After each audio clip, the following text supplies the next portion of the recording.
हाँ, तो संतवाणी के ही क्रम में पहले चैप्टर में जो तीसरे कवि हैं उनका नाम है कृपाराम जी खिड़िया। कृपाराम जी खिड़िया का जन्म 1743 ईस्वी में मारवाड़ के खराड़ी नाम के गांव में, इनके पिता का नाम जगराम खिड़िया था, वहाँ पर इन हुआ। ये संस्कृत के और राजस्थानी के मर्मज्ञ थे, विद्वान थे। इनकी विद्वता के कारण से ही सीकर के महाराजा ने इनको 2 जागीरें दी थी। सीकर के महाराजा देवी सिंह के दरबार में भी आप रहे थे। यहाँ पर इन्होंने जो राजस्थानी में सोरठे लिखे हैं, जिनको हम राजिया सोरठा कहते हैं, ये राजिया कौन थे? राजिया कृपाराम खिड़िया के शिष्य थे। एक बार कृपाराम जी बहुत ही बीमार हो गए थे। बीमार होने पर राजिया ने कृपाराम जी की खूब सेवा की, परंतु राजिया उदास रहता था, दुख में रहता था, क्योंकि राजिया के कोई संतान नहीं थी।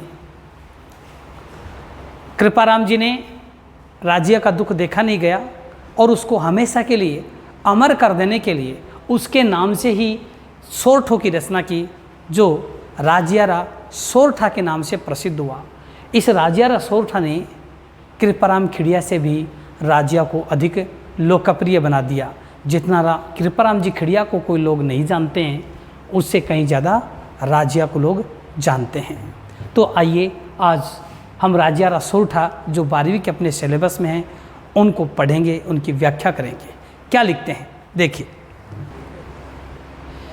कृपाराम खिड़िया के जो सोरठे हैं वो नीति संबंधी हैं। तो कृपाराम जी कहते हैं कि उपजावे अनुराग, अपने शिष्य राजिया को संबोधित करते हुए कहते हैं कि उपजावे अनुराग कोयल मन हरखित करे, कड़वो लागे काग रसनारा गुण राजिया।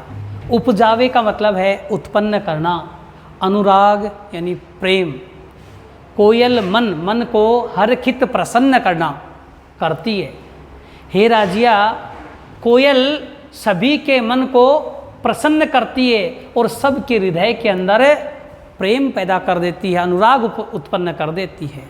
जबकि कड़वो लागे काग, काग यानी कौवा, कौवा क्या लगता है? उसकी आवाज़ बड़ी कर्कश होती है, कड़वी होती है, इसलिए वो बड़ा बुरा लगता है। अंतर क्या है दोनों में? रसनारा गुण राजिया। हे राजिया, कौवा क्यों बुरा लगता है और कोयल क्यों अच्छी लगती है? क्योंकि यह बोली का फर्क है, वचनों का फर्क है। कोयल मधुर बोलती है, इसलिए वो सबके हृदय को प्रसन्न करती है, जबकि कौवा कड़वा बोलता है, कर्कश बोलता है, इसलिए किसी को भी वो अच्छा नहीं लगता है। यहाँ पर सोरठा शब्द लिखा है। क्या लिखा है? विशेष में लिखेंगे। सोरठा क्या होता है? मैंने पहले बताया था कि दोहे में 4 चरण होते हैं, वैसे सोरठा में भी 4 चरण होते हैं।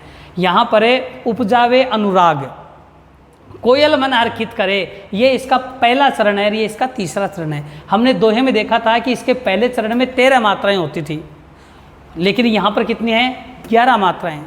इसके दूसरे चरण में 11 मात्राएं होती थी, लेकिन इसके अब दूसरे चरण में कितनी हैं? 13 मात्राएं। अर्थात सोरठा दोहे का उल्टा छंद होता है। ये भी मात्रिक छंद ही है, अर्धमात्रिक छंद कहलाता है।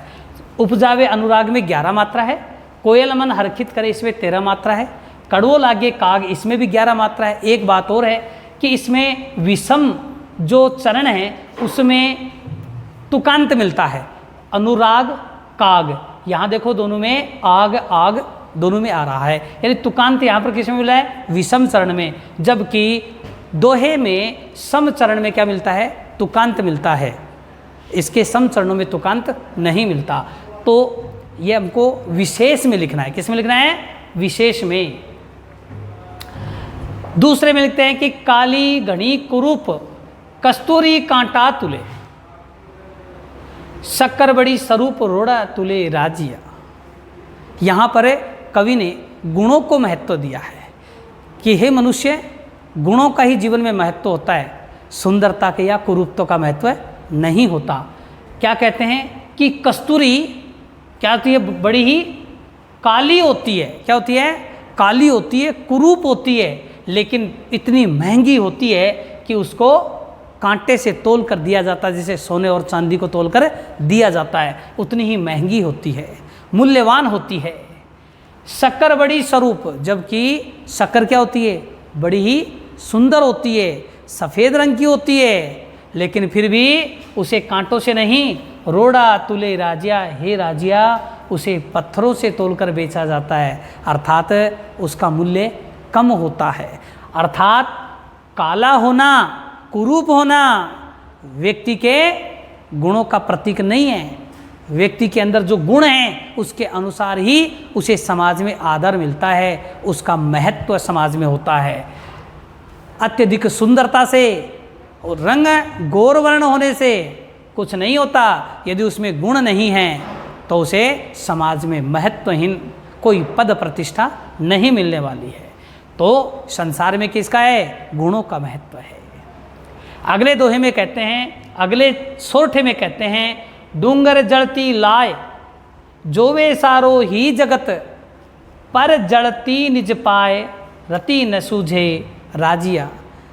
हे राजिया, इस संसार के लोगों की समझ बड़ी अजीब है। डूंगर यानी पर्वत, जड़ती यानी जलती हुई, लाय यानी आग। डूंगर अर्थात पर्वत पे लगी आग पूरा संसार देख लेता है। जो वे जगत, जो वे यानी देखना, सारो ही जगत यानी संसार, पूरा संसार ही उसे देख लेता है। पर जड़ती निज पाए, लेकिन अपने पैरों में लगी हुई आग हे राजिया कोई नहीं देखता है। अर्थात दूसरे के अंदर जितने भी अवगुण हैं वो हम सबको दिखाई देते हैं। लाय का मतलब अवगुण है। संसार के लोगों को दूसरे के घर में अवगुण दिखाई देते हैं, दूसरों के जीवन में अवगुण दिखाई देते हैं। उनको तो सब बड़े ही चटकारे लेकर के उसकी क्या करते हैं? निंदा करते हैं। लेकिन अपने अंतरतम में जो अवगुण व्याप्त हैं वो किसी को भी दिखाई नहीं देते। जिस दिन व्यक्ति अपने अवगुणों को देखकर उन्हें दूर करने लग जाता है, उसका जीवन सार्थक बन जाता है। अगले सोरठे में नीति संबंधी बात बताते हैं कृपाराम जी खिड़िया कि मतलब री मनवार चुपके लावे चूरमो। हे राजिया, इस संसार में यदि कोई तुमसे मीठा बोलता है, यदि तुम्हारी कोई आव भगत करता है, ये अत्यधिक मान सम्मान देता है, तो उसके पीछे उसका स्वार्थ होता है। मतलब का मतलब है स्वार्थ होना। क्या कि हे राजिया, इस संसार में मनवार आदर सम्मान यदि कोई करता है तो उसके पीछे उसका क्या है? कोई स्वार्थ है, कोई ध्येय है, उद्देश्य है। चुपके लावे चूरमो, और जिस व्यक्ति से काम लेना होता है, जिस व्यक्ति से स्वार्थ होता है, उसके लिए राजस्थान में एक विशेष प्रकार का व्यंजन चूरमा बनता है। उसको मीठा मीठा चूरमा घी डाल करके खिलाया जाता है ताकि वो व्यक्ति उसके काम को, उसके स्वार्थ को पूरा कर सके। और जब स्वार्थ पूरा हो जाता है तब क्या करते हैं? बिन मतलब मनवार राब न पावे राजिया। हे राजिया, यदि किसी से कोई स्वार्थ नहीं होता है, काम निकल जाता है, तब उसको राब भी प्राप्त नहीं होती है। राब गन्ने से निकाला गया रस होता है जो गर्म करने से प्राप्त हो जाता है। गन्ने का रस भी उसे नहीं मिलेगा, चूरमा मिलना तो बड़ी दूर की बात है। अर्थात संसार में मान सम्मान, और यदि कोई ज़्यादा हितैषी बनने का प्रयास करता है तो उसके पीछे उसका स्वार्थ होता है, उसका मतलब होता है। इसलिए कभी भी भ्रम में नहीं पड़ना चाहिए। अगला दोहा। हाँ, तो अगले सोरठे में कृपाराम जी कहते हैं, मुख ऊपर मिठियास घटमा ही खोटा घड़े, ईसड़ा सु इखलास राखी जे नहीं राजिया।